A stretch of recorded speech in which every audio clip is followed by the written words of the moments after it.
राहुल गांधी जी ने कल भी जब हम पूरे कांग्रेस पार्टी ने इस मुद्दे को लिया था कि देश में भयंकर संकट है, अर्थव्यवस्था का, जीडीपी में भयानक कमी आई है, उद्योग बंद हो गए, सब चौपट हो गए बिजनेसेस। आज जरूरत इस बात की है, सबसे ज्यादा तो किसान और नौजवान।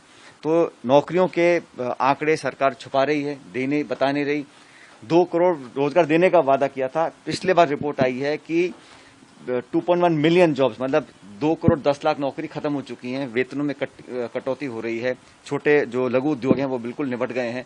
तो व्यवस्था बिल्कुल पटरी से उतर चुकी है। दूसरी तरफ चीन आक्रमण कर रहा है, हमारी सीमाओं के अंदर घुस रहा है, घुसपैठ लगातार हो रही है, मीडिया में आ रहा है, लेकिन सरकार का कोई स्पष्ट ना तो रुख है, ना जवाब देने की कोई मंशा है। ध्यान डाइवर्ट करने के लिए बहुत सारे मुद्दे मीडिया में चल रहे हैं, लेकिन असली मुद्दा अर्थव्यवस्था का है, आंतरिक सुरक्षा का है, सीमाओं पर लगातार अतिक्रमण होना उसका है। उस मुद्दे पर कोई स्पष्टीकरण नहीं आ रहा। राहुल गांधी ने बिल्कुल ठीक कहा कि चीन ने लगातार घुसपैठ हो रही है, इस बात को सब लोग मान भी रहे हैं, लेकिन इसका क्या जवाब है, सरकार का रिस्पॉन्स क्या है, इस पर बड़ा एक संशय बना हुआ है। केंद्र की सरकार के पास पूर्ण बहुमत है, पूरा देश अपनी सेनाओं के साथ खड़ा हुआ है। जो भी जवाबी कार्रवाई करनी है, अगर केंद्र सरकार करती है तो पूरा देश एकजुटता से उसका समर्थन करेगा। लेकिन वादे कुछ और, दावे कुछ और, वास्तविकता कुछ और, हकीकत कुछ और। इतने सारे हमारे जवान शहीद हुए, सरकार हाथ पे हाथ के बैठी हुई है। जो भी कार्रवाई करनी है सरकार को करनी चाहिए, मजबूती से करनी चाहिए। पूरा देश, पूरा हम सब लोग अपनी सेनाओं के साथ खड़े हैं।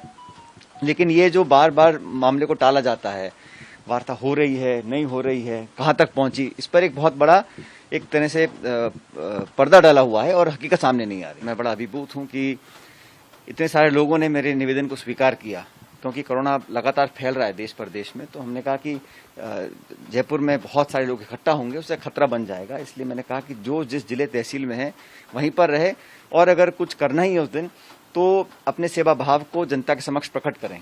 और सुझाव आया था कि क्योंकि कोरोना का संकट 6 महीने हो गए हैं, तो जो रेगुलर डोनर्स होते हैं वो ब्लड डोनेट नहीं कर पा रहे हैं ब्लड बैंक्स के अंदर, हॉस्पिटल्स के अंदर, और जो मिनिमम रिजर्व की एक रिक्वायरमेंट होती है वो लगातार घटती जा रही थी। तो सुझाव ये आया कि लोगों को रक्तदान करना चाहिए। मुझे खुशी है और मैं बहुत आभारी हूं सैकड़ों लोगों का, जिन्होंने हजारों की संख्या में आकर पूरे प्रदेश में 7 सितंबर को रक्तदान किया। इससे बड़ा मानवता का परिचय नहीं हो सकता कि कोरोना काल में इन्फेक्शंस के डर के बावजूद लोग आए, उन्होंने ब्लड डोनेट किया। और लगभग पूरे प्रदेश में ऐसा कोई कोना नहीं है जहां लोगों ने आकर रक्तदान नहीं किया। इस बात को दिखलाता है कि लोगों का असीम प्रेम और स्नेह है, और मैं हमेशा उनके